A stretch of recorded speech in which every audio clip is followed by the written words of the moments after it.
पंजाब दे विच नशे दी सप्लाई टुट गई जां फिर होर ज़्यादा वध गई। सत श्री अकाल जी दा खालस टीवी दे प्राइम टाइम दे विच सब दा स्वागत है। मैं हरशरण कौर अज दे प्राइम टाइम दे विच गल करांगे सियासतदानां दे वादियां दी, उन्हां वादियां दी जिहदे विच हत्थ विच गुटका फड़ के भी सौं खाधी गई सी कि 4 हफ्तियां दे विच पंजाब दी नशे दी सप्लाई है जिहड़ी चेन है वो मैं तोड़ देऊंगा। ये वादा कीता सी पंजाब दे साबका मुख मंत्री कैप्टन अमरिंदर सिंह ने, जिहड़े कि 2017 दे विच कांग्रेस दा CM face sun. Captain they वल्लों वादा कीता गया सी सारे लोकां दे सामने जनतक तौर ते इस वादे नूं लैके वो विरोधी पार्टियां दे निशाने ते भी रहे ने अते लोकां दे विच भी खासी किरकिरी हुई है कि 4 हफ्ते दे विच सप्लाई चेन तोड़न दा वादा करन वाले कैप्टन अमरिंदर सिंह ने नशे खत्म करन दे लई, नशियां दी सप्लाई बंद करवाउण दे लई कुछ नहीं कीता। एसटीएफ जरूर बनाई सी पर काम किते दिखिया जां नहीं दिखिया वो आपां तुहानूं सारा दसांगे।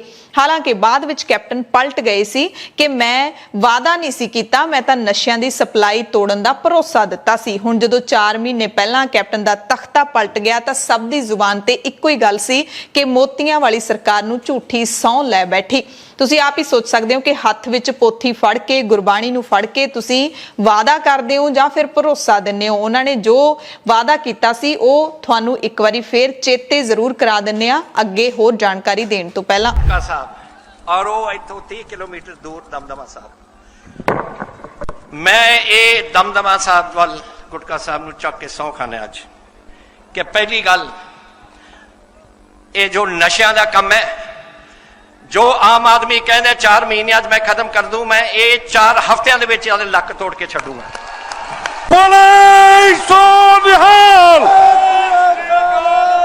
कैप्टन दा तख्ता पलटन तो बाद मुख मंत्री दा चार्ज चरणजीत सिंह चन्नी नूं मिलिया ते अपने अहुदे नूं सामभदिआं चन्नी ने नशा माफिया नूं ललकारदिआं कहा सी कि तुहानूं घर दी सरदल नहीं टप्पण देआंगा, चुनौती दित्ती सी। कैप्टन अमरिंदर सिंह दी सौं ने उन्हां नूं मुख मंत्री दफ्तर चों बाहर दा राह दिखाया सी ते अज समा यह आ गया है कि कैप्टन दे वारिस अते माफिया नूं ललकारन वाले मुख मंत्री चरणजीत सिंह चन्नी ईडी तो जान लुकाउंदे फिरदे ने। ताज़ा ईडी ने चन्नी दे भतीजे नूं गिरफ्तार किया है। अकाली लीडर बिक्रम सिंह मजीठिया उत्ते नशा तस्करां दी सरदारी करन दी ऊज है ते ओह पुलिस दे अड़िक्के आउण तों भजदे फिरदे ने। नशियां दी सप्लाई टुट्टी, नशा तस्करां नूं हत्थ पिया जां नौजवानी नशियां तो बाहर निकल सकी, साडे सामने हाले यह सवाल खड़ा है। पर एक गल पक्की है कि कांग्रेस सरकार दे कोल अंकड़े जरूर ने कि नशियां दे वगदे 6वें दरिया नूं चाल देण वाले तस्कर जेलां दे विच भी डक्के गए ते वड्डी मात्रा दे विच नशा भी फड़िया गया। ये कांग्रेस सरकार ने अंकड़े जारी कीते ने ते कई वारी कीते ने। हुण असलीयत दे विच ये अंकड़े लोकां दा मूंह ही चढ़ा रहे ने। सरकारी अंकड़े दावा करदे ने कि जदों तो कांग्रेस ने सूबे दी वागडोर सांभी है उदों तो लैके हुण तक हर रोज 37 तस्कर पुलिस दे अड़िक्के चढ़ रहे ने। रोजाना 37 तस्करां नूं फड़िया जा रहा है।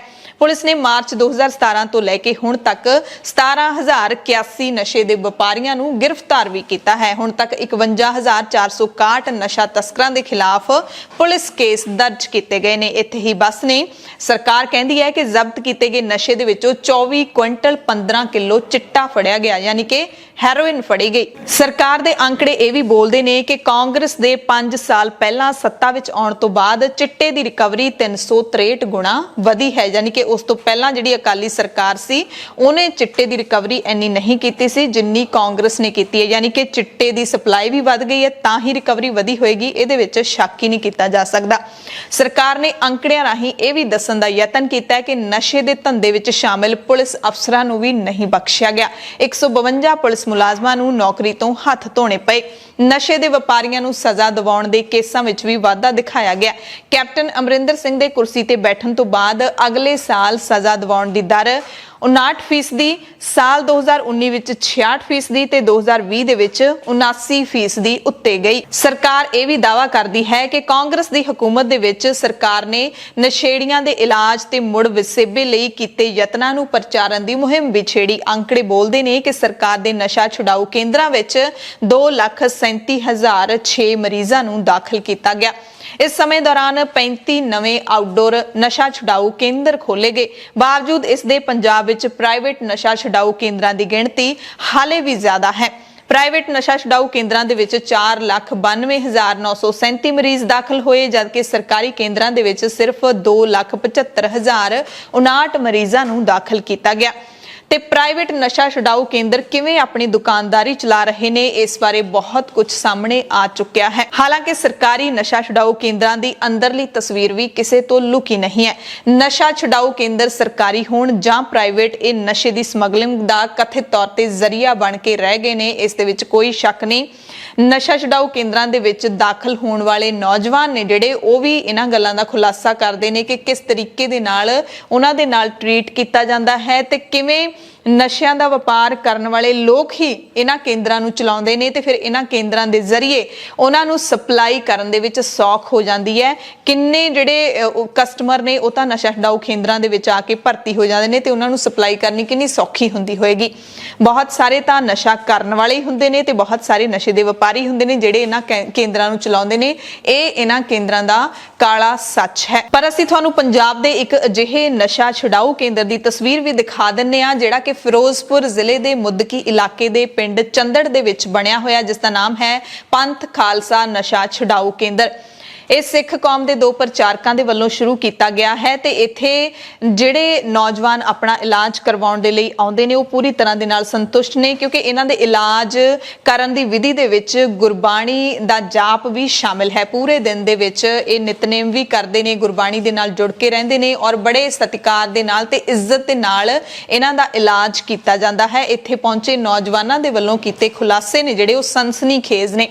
ਨੌਜਵਾਨਾਂ ਨੇ ਦੱਸਿਆ ਹੈ ਕਿਵੇਂ ਉੱਚ ਵਿੱਦਿਆ ਹਾਸਲ ਜਿਹੜੇ ਪੰਜਾਬ ਦੇ ਨੌਜਵਾਨ ਨੇ ਉਹ ਚਿੱਟੇ ਦਾ ਨਸ਼ਾ ਲੈਣ ਦੀ ਦਲਦਲ ਦੇ ਵਿੱਚ ਧਸ ਗਏ। ਇਸ ਬਾਰੇ ਸਾਰੀ ਜਿਹੜੀ ਇੱਕ ਵੱਖਰੀ ਰਿਪੋਰਟ ਹੈ ਉਹ ਅਸੀਂ ਤੁਹਾਨੂੰ ਖਾਲਸ ਟੀਵੀ ਤੇ ਦਿਖਾਵਾਂਗੇ, ਜਿਸ ਨੂੰ ਸੁਣ ਕੇ, ਜਿਸ ਨੂੰ ਦੇਖ ਕੇ ਤੁਸੀਂ ਅੰਦਰ ਤੱਕ ਕੰਬ ਜਾਓਗੇ ਕਿ ਪੰਜਾਬ ਦੇ ਉਹ ਨੌਜਵਾਨ ਜਿਹੜੇ ਕਦੇ ਜੰਗਾਂ ਯੁੱਧਾਂ ਦੇ ਵਿੱਚ ਹਿੱਸਾ ਲੈਂਦੇ ਹੁੰਦੇ ਸੀ ਔਰ ਅੱਜ ਵੀ ਪੜ੍ਹਾਈ ਦੇ ਪੱਖੋਂ ਕਿਸੇ ਵੀ ਪੱਖੋਂ ਪਿੱਛੇ ਨਹੀਂ ਹਨ, ਪਰ ਚਿੱਟੇ ਨੇ ਕਿਵੇਂ ਉਹਨਾਂ ਦੇ ਘਰ ਬਰਬਾਦ ਕਰ ਦਿੱਤੇ ਨੇ, ਕਿਵੇਂ ਕਾਰੋਬਾਰ ਬਰਬਾਦ ਕਰ ਦਿੱਤੇ ਨੇ। ਇੱਕ ਵੱਖਰੀ ਸਟੋਰੀ ਤੁਹਾਨੂੰ ਦਿਖਾਵਾਂਗੇ, ਪਰ ਥੋੜੀਆਂ ਜਿਹੀਆਂ ਝਲਕੀਆਂ ਅਸੀਂ ਇੱਥੇ ਵੀ ਦਿਖਾ ਰਹੇ ਹਾਂ, ਜਿਹਦੇ ਵਿੱਚ ਪ੍ਰਬੰਧਕ ਵੀ ਦੱਸ ਰਹੇ ਨੇ ਕਿ ਕਿਵੇਂ ਨਸ਼ਾ ਛੁਡਾਊ ਕੇਂਦਰਾਂ ਦੇ ਵਿੱਚ ਬਾਕੀਆਂ ਦੇ ਵਿੱਚ ਹਾਲਾਤ ਹੁੰਦੇ ਨੇ ਤੇ ਉਹ ਨੌਜਵਾਨ ਵੀ ਦੱਸਦੇ ਨੇ ਕਿ ਉਹਨਾਂ ਦਾ ਇੱਥੇ ਟ੍ਰੀਟਮੈਂਟ ਕਿਵੇਂ ਹੁੰਦਾ ਹੈ। ਤੇ ਸਾਰੀ ਤਸਵੀਰ ਬਿਆਨ ਕਰਦੀ ਹੈ ਕਿ ਨਸ਼ਾ ਕਿਸ ਹੱਦ ਤੱਕ ਪੰਜਾਬ ਦੇ ਵਿੱਚ ਵੱਧ ਚੁੱਕਿਆ ਤੇ ਕਿਵੇਂ ਨੌਜਵਾਨੀ ਨੂੰ ਆਪਣੀ ਜਕੜ ਦੇ ਵਿੱਚ ਉਸਨੇ ਲਿਆ ਹੈ। ਸ਼ੁਰੂਆਤ ਮੈਂ ਪੈਟਰੋਲ ਸੁੰਘਣ ਤੋਂ ਕੀਤੀ ਸੀ ਜੀ। ਪੈਟਰੋਲ ਨੂੰ ਅੱਗ ਲੱਗ ਜਾਂਦੀ ਹੈ ਤੇ ਮੈਂ ਕੋਸ਼ਿਸ਼ ਕਰਦਾ ਸੀ ਮੇਰੇ ਅੰਦਰ ਚਲਾ ਜਾਵੇ ਤੇ ਮੈਂ ਅੱਗ ਲਾ ਲਾਂ। ਕਾਲਜ ਟਾਈਮ ਸਿਗਰਟ, ਸ਼ੀਸ਼ੀ, ਫਿਰ ਸੂਟਾ, ਫਿਰ ਸਮੈਕ, ਫਿਰ ਚਿੱਟਾ, ਮੈਨੂੰ ਪਾਣੀ ਦੀ ਤਰ੍ਹਾਂ ਸ਼ਾਂਤ ਕੀਤਾ। ਬਾਣੀ ਨੇ ਕੀਤਾ, ਹੋਰ ਕੋਈ ਨਹੀਂ ਕਰ ਸਕਦਾ। ਮੈਂ ਬਾਰਡਰ ਤੇ ਨੌਕਰੀ ਕਰਕੇ ਆਇਆ। ਫੜਿਆ ਤਾਂ ਚਿੱਟਾ ਜਾਂਦਾ ਨਾ ਕਿਲੋਆਂ ਦੇ ਹਿਸਾਬ ਨਾਲ, ਕੁਆਂਟਲਾਂ ਦੇ ਹਿਸਾਬ ਨਾਲ ਮੇਰੀ ਅੱਖੀਂ ਲੰਘਦਾ। ਉੱਥੋਂ ਆਰਮੀ ਦੇ ਜਿਹੜੇ ਜਨਰਲ ਹੁੰਦੇ ਨਾ ਉਹ ਰਿਸ਼ਵਤ ਦੇ ਕੇ ਆਉਂਦੇ ਆ ਅਰਬਾਂ ਰੁਪਏ ਦੀ। ਸਿਆਸਤਦਾਨ ਵੀ ਨਾਲ ਕਨੈਕਟਡ ਨੇ, ਪੁਲਿਸ ਵੀ। ਸਾਰੇ ਪੁਲਿਸ ਦਾ ਤਾਂ ਸਭ ਤੋਂ ਵੱਡਾ ਰੋਲ ਹੈ। ਤੁਹਾਡੀ ਕਦੇ ਚੇਨ ਮਤਲਬ ਜਿਹੜੀ ਹੈ ਜੁੜੀ ਸੀ ਕਦੇ ਕਿਸੇ ਸਿਆਸਤਦਾਨ ਨਾਲ? ਅਕਾਲੀ ਦਲ ਨਾਲ ਜੀ। ਕੀ ਕਰਦੇ ਸੀ ਤੁਸੀਂ, ਕੀ ਕਰਦੇ ਹੋ ਇਸ ਵਕਤ? ਮੈਂ PhD ਕਰੀ ਜਾਂਦਾ ਜੀ ਯੂਨੀਵਰਸਿਟੀ। ਪਛਤਾਵਾ ਹੋ ਰਿਹਾ? ਹਾਂਜੀ, ਬਹੁਤ ਜ਼ਿਆਦਾ। ਜਿਹੜੀਆਂ ਪਾਰਟੀਆਂ ਹੁੰਦੀਆਂ ਜ਼ਿਆਦਾਤਰ ਹੀ ਯੂਨੀਵਰਸਿਟੀਆਂ 'ਚ ਬਣਦੀਆਂ, ਉਹ ਸਿਆਸੀ ਪਾਰਟੀਆਂ ਬਣਾਉਂਦੀਆਂ ਆਪਦੇ ਬੰਦਿਆਂ ਨੂੰ, ਤੇ ਉਹ ਮੁੰਡੇ ਬਹੁਤ ਹੁੰਦੇ ਆ ਇਹ ਕੰਮਾਂ ਲਈ। ਇੰਡੀਆ ਦਾ ਚੀਫ ਕੋਚ ਮੇਰਾ ਪਾਰਟਨਰ ਸੀ, ਪੈਸਾ ਕਾਫੀ ਇਨਵੈਸਟ ਕੀਤਾ ਹੋਇਆ ਸੀ, 25 ਲੱਖ ਘਰੋਂ ਲੈ ਕੇ। ਚੰਗੇ ਵਿਦੇਸ਼ ਦੇ ਵੀ ਟੂਰ ਲੱਗੇ ਇੰਡੀਆ ਟੀਮ ਨਾਲ ਹੀ, ਤੇ ਪੈਸਾ ਚੰਗਾ ਸੀ।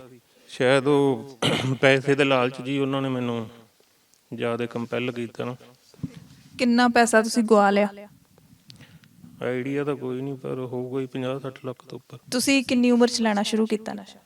ਮੈਂ 17 ਸਾਲ ਦੀ ਉਮਰ 'ਚ, 2 ਸਾਲ ਹੋ ਗਏ। ਸਿੰਗਰ ਸਾਰੇ ਪ੍ਰਮੋਟ ਕਰਦੇ ਨੇ ਨਸ਼ੇ ਨੂੰ, ਕਰਦੇ ਵੀ ਚਿੱਟਾ ਲਾ ਕੇ ਆਇਆ ਹੋ ਜਾਂਦਾ, ਪਤਾ ਨਹੀਂ ਕੀ ਹੋ ਜਾਂਦਾ ਜੀ। ਮੇਰੀ ਮਾਤਾ ਜਾਨੀ ਕਿ ਜਮੀ ਇੱਕ ਪਾਗਲ ਨੂੰ ਪਾਗਲ ਹੀ ਹੋ ਗਈ, ਉਹਨੂੰ ਸੁਸਾਈਡ ਕਰਨਾ ਪੈ ਗਿਆ ਜੀ। ਸਭ ਤੋਂ ਪਹਿਲੇ ਜ਼ਿੰਮੇਦਾਰ ਤੁਸੀਂ ਹੋ, ਦੂਸਰਾ ਜ਼ਿੰਮੇਦਾਰ ਕੌਣ ਹੈ? ਦੂਜਾ ਜ਼ਿੰਮੇਦਾਰ ਜੀ ਸਰਕਾਰਾਂ। ਮੱਛੀ ਨਹੀਂ ਹੁੰਦੀ ਪੱਤਣ ਚੱਟ ਕੇ ਕਹਿੰਦੇ ਮੁੜਿਆਂ ਹੁੰਦੀ ਹੈ, ਉਹ ਗੱਲ ਹੋ ਗਈ। ਸਭ ਤੋਂ ਵੱਡਾ ਰੋਲ ਇਹ ਹੈ ਜੀ ਗਾਇਕਾਂ ਦਾ। ਮੈਂ ਕਰਤਾ, ਮੈਂ ਉਹ ਕਰਦਾ। ਕਿਸੇ ਗਾਇਕ ਤੇ ਕਦੇ ਕਿਸੇ ਨੇ ਇਹ ਸੋਚਿਆ ਵੀ ਕਿਸੇ ਦੇ 751 ਦਾ ਪਰਚਾ ਹੈਗਾ? ਗੱਲਾਂ ਉਹ ਕਰਦੇ ਆ ਬੰਦੇ ਮਾਰਨ ਦੀਆਂ। ਉਹ SHO ਇਹੋ ਜਿਹਾ ਸੀਗਾ ਕਿ ਉਹ ਕਹਿੰਦਾ ਕਿ ਤੂੰ ਮੇਰੇ ਤੋਂ ਲੈ ਜਾ ਕਰ, ਤੂੰ ਗਾਂ ਸੇਲ ਕਰ ਲਿਆ ਕਰ, ਕਿ ਤੂੰ ਮੈਨੂੰ 1000-2000 ਰੁਪਏ ਜਿਹੜਾ ਬਚਿਆ ਕਰੂਗਾ। ਪੁਲਿਸ ਨੇ ਤੁਹਾਨੂੰ ਲਾਇਆ ਇਸ ਪਾਸੇ ਜ਼ਿਆਦਾ? ਉਹਨਾਂ ਦਾ ਕੰਮ ਮੈਂ 6-7 ਮਹੀਨੇ ਕੀਤਾ। ਉਹ ਕਹਿੰਦੇ ਵੀ ਉਹਨੇ ਪਾਪਾ ਨੂੰ ਆਖਿਆ ਵੀ ਤੇਰਾ ਬੱਚਾ ਹੀ ਤੈਨੂੰ ਇਦਾਂ ਬੋਲੀ ਜਾਂਦਾ ਵਾ।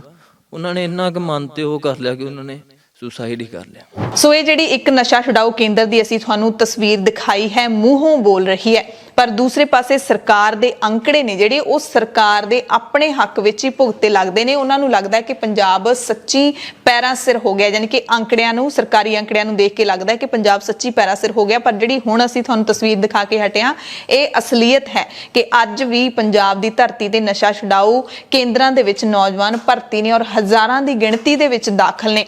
ਕਿੰਨੇ ਸਾਲ ਉਹਨਾਂ ਦੀ ਜਵਾਨੀ ਦੇ ਬਰਬਾਦ ਹੋ ਗਏ ਨੇ। ਪੰਜਾਬ ਗੁਰੂਆਂ ਪੀਰਾਂ ਦੀ ਧਰਤੀ ਕਹੀ ਜਾਂਦੀ ਹੈ, ਉੱਥੇ ਅੱਜ ਨੌਜਵਾਨਾਂ ਦਾ ਨਸ਼ਾ ਛੁਡਾਉਣ ਦੇ ਲਈ ਪਤਾ ਨਹੀਂ ਕਿੰਨੇ ਕੁ ਸੈਂਟਰ ਖੋਲਣੇ ਪੈ ਰਹੇ ਨੇ। ਇਸ ਤੋਂ ਵੱਡੀ ਤਰਾਸਦੀ ਕੀ ਹੋ ਸਕਦੀ ਹੈ ਪੰਜਾਬ ਦੇ ਲਈ। ਖੈਰ, ਸਰਕਾਰ ਦੀ ਆਪਾਂ ਗੱਲ ਕਰ ਰਹੇ ਸੀ। ਸਰਕਾਰ ਅੰਕੜਿਆਂ ਦੇ ਵਿੱਚ ਤਾਂ ਦੱਸਦੀ ਹੈ ਕਿ ਅਸੀਂ ਨਸ਼ਾ ਕਾਫੀ ਖਤਮ ਕਰ ਦਿੱਤਾ, ਪਰ ਸੱਚ ਇਹ ਹੈ ਕਿ ਸਕੀਮਾਂ ਵੱਧ ਘੜੀਆਂ ਗਈਆਂ ਨੇ, ਪ੍ਰਚਾਰ ਉਸ ਤੋਂ ਵੀ ਵੱਧ ਹੋ ਰਿਹਾ ਹੈ, ਪਰ ਅਮਲ ਵੇਰੇ ਸਰਕਾਰੀ ਘੇਸਲ ਹੈ ਜਿਹੜੀ ਉਹ ਭਾਰੂ ਰਹੀ ਹੈ। ਸਰਕਾਰ ਨੇ ਜੋ ਕੁਝ ਕੀਤਾ ਵੀ ਉਸ ਤੇ ਪੈਸਾ ਤਾਂ ਰੋੜਿਆ ਗਿਆ, ਪਰ ਲਾਗੂ ਕਰਨ ਦੇ ਲਈ ਠੋਸ ਯਤਨ ਨਹੀਂ ਕੀਤੇ ਗਏ। ਜੇ ਸਰਕਾਰ ਨਸ਼ਿਆਂ ਨੂੰ ਖਤਮ ਕਰਨ ਦੇ ਲਈ ਢਿੱਡੋਂ ਦਿਆਨਤਦਾਰੀ ਦਿਖਾਉਂਦੀ ਤਾਂ ਸਿਹਤ ਵਿਭਾਗ ਦੇ ਰਾਜੇ ਟਰਮਾਂ ਡੋਲਦੀਆਂ 12 ਲੱਖ ਗੋਲੀਆਂ ਡਕਾਰ ਨਾ ਜਾਂਦੇ, ਜਿਹੜੀਆਂ ਕਿ ਨਸ਼ੇ ਦੇ ਵਜੋਂ ਸੇਵਨ ਕੀਤੀਆਂ ਜਾਂਦੀਆਂ ਨੇ। ਫਿਰ ਪੰਜਾਬ ਦੀ ਤਸਵੀਰ ਸ਼ਾਇਦ ਕੁਝ ਹੋਰ ਹੁੰਦੀ।